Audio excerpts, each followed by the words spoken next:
Hi guys, it's still again the Arts and Crafts, the Queen of African Culture.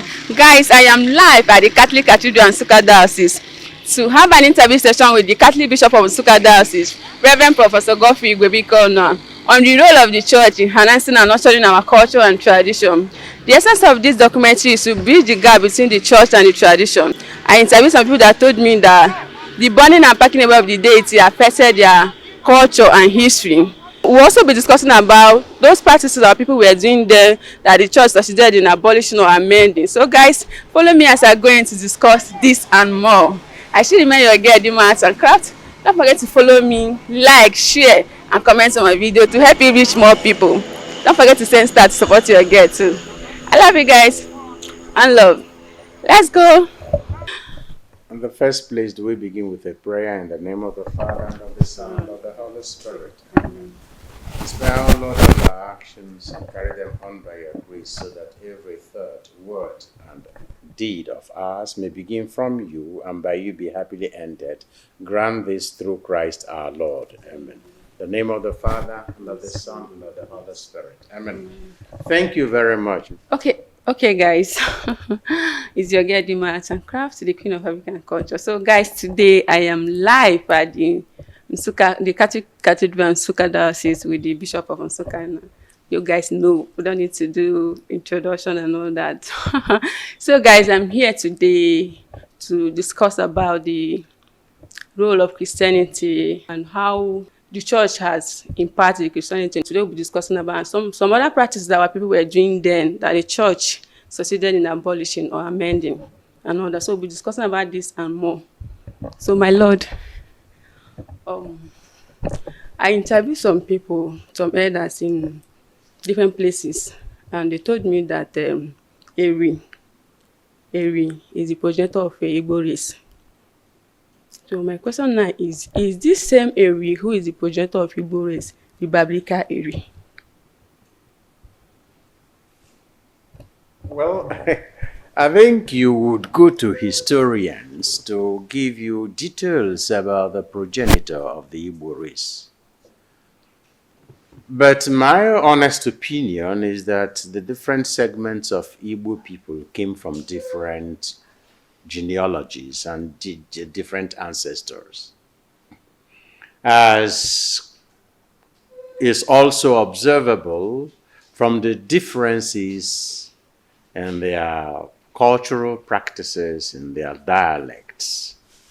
So I have also learned that Eri was fundamental in the founding of what is now regarded as Igbo race or Igbo people, but I wouldn't be so exclusivist in assigning that role only to one person.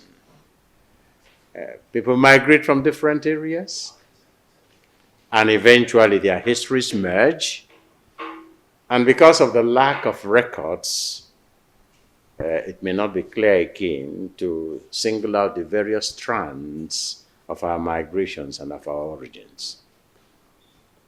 In the course of my research, some elders told me that in the olden days, this our local Igbo native cow, that's a Igbo that we use for burial, that in the olden days that they use human beings like slaves to during the burial. They bury the slave alongside with the dead one for them to serve as a messenger in the land of the dead.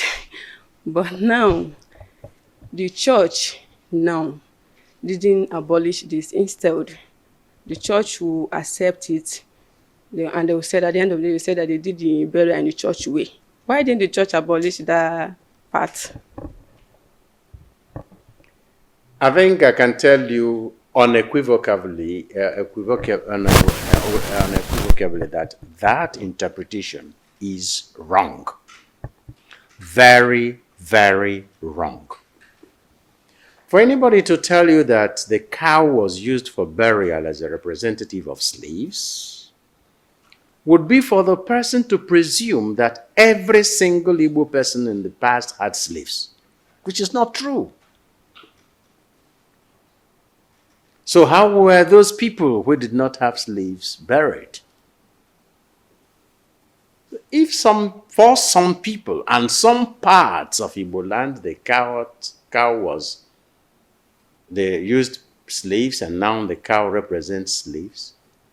That may be for that class of people and for some areas, but it cannot be made a general statement for all Igbo people. Having said that, I would say that people killed cows to eat meat. I met part of the culture and tradition when people hadn't enough meat to eat. And only during such big celebrations like funerals that they had free meat available to everybody. Otherwise, they ate meat only if they sacrificed to the deities or only if they killed animals in hunting. And since the cow was so big and so expensive, only those who were rich could afford it. And it became a status symbol that somebody would call the entire village and feast them and feed them and kill a cow. He became Ogbuefi because nobody who had no money could do it. It is unfortunate that people try to give only religious explanations to cultural practices in our area. Yes, religion and culture are so mixed, but some of the things were not really religious or ritual, but just social. So, the church said, if you are a Christian, if somebody dies, the only thing our faith tells us helps the dead, is what he or she did when they were alive. And the person is entrusted to God's mercy. But in case the person made an effort to see God but was not pure enough or perfect enough, as most of us are not, we accompany the person with prayers, sacrifices, asking God to please mercifully purify the person and allow the person into his kingdom. That's all. Any other thing done for the dead is for the good of the living, apart from praying for them. That is the Catholic Church.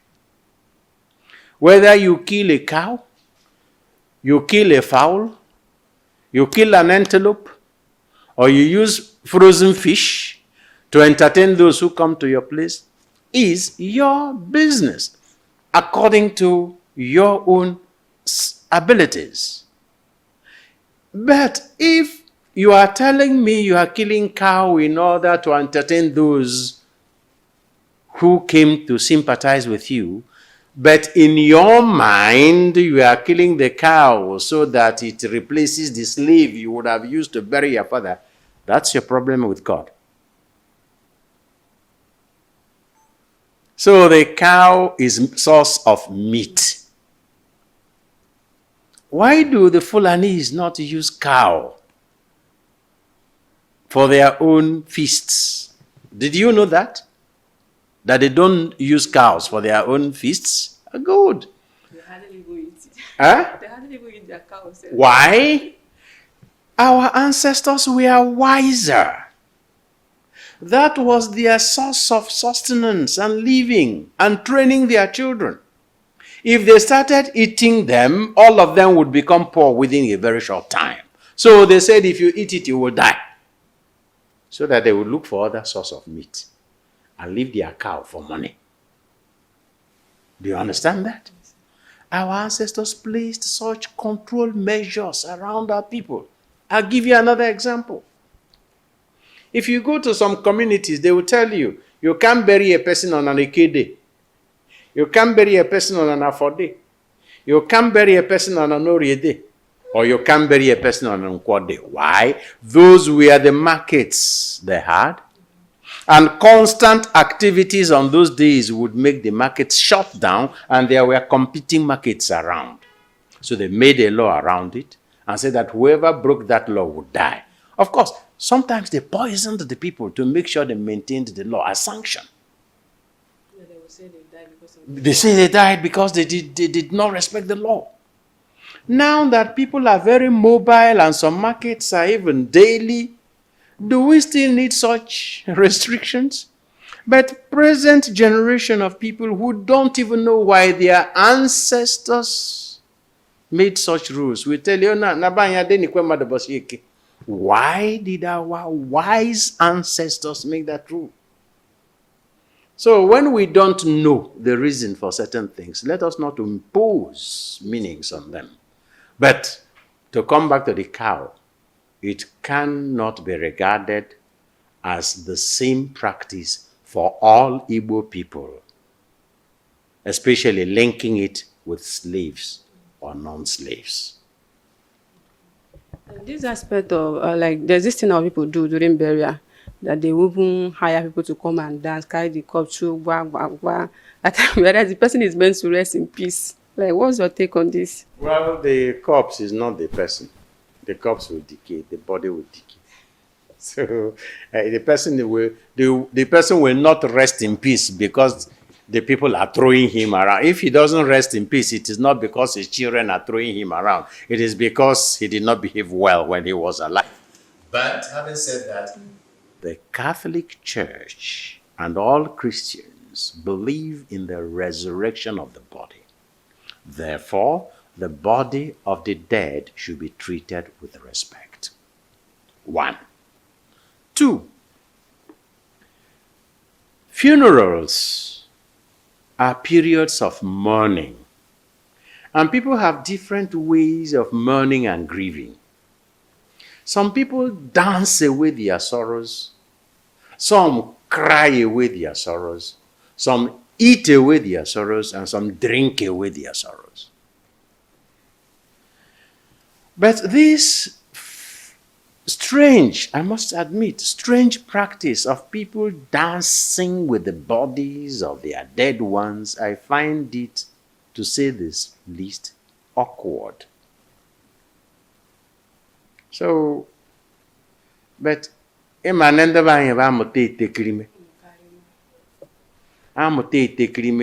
saw some people doing that, and now we must do it. And what they forget is that ordinarily, those very close to the dead are those who carry the body and bury. Ndị Igbo na-atụ inu sị na onye nwe ozu na-apa ya gịnị? Ụfọdụ sị na-apa ya n'isi, na lie. Onye ndị ọzọ ha ga-apa ya n'akụkụ. Onye nwe ozu na-apa ya n'isi. Ọ na-esigodo isi na onye nwe ozu ga-eburu ya. Ọ bụ ozu nwanne ya. And ọ bụrụ na ọ gịnwa bụ ozu nwanne gị maọbụ enyi gị, efe egwu adịrọkwana. But it is when you hire people who have no emotional attachment to the dead person, they can do anything with the body. So these are all parts of our cultural accretions. Some of them are good, because it is good that we have now people who are specialists in handling the dead, like morticians in the mortuaries, and undertakers, we call them in this. But then, the bereaved person should be the one to set the rules about how the body of his dead person or dear one should be handled. I have always told people,